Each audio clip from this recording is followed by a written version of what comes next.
ஹஜ்ரத் அப்துல்லா பின் Zaid பின் அப்து ரப்பி சஹாபி ரசூலாக இருக்கிறார்கள். அவர்கள் தோட்டத்தில் இருந்தார்கள். அப்பொழுது அவருடைய மகனார் ஓடி வந்து நாயகம் ஸல்லல்லாஹு அலைஹி வஸல்லம் அவருடைய வஃபாத்துடைய செய்தியை சொல்றாங்க.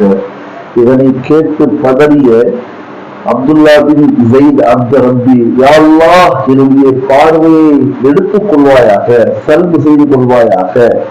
ஏனென்றால் எந்த கண் பார்வையின் மூலமாக கண்மணி நாயகம் ஸல்லல்லாஹு அலைஹி வஸல்லம் அவர்களை நான் பார்த்து ரசித்தேனோ, அந்த நாயகம் இல்லாத ஒரு உலகத்தில் நான் எந்த பொருளையும் பார்ப்பதற்கு ஆசைப்படவில்லை, எண்ணவில்லை. எனவே தயவு செய்து யா அல்லாஹ் என்னுடைய கண் பார்வையை போக்கி விடுவாயாக என்று சொல்லும் பொழுது அல்லாஹ் தஆலா அந்த துஆவை அங்கீகரித்தான்.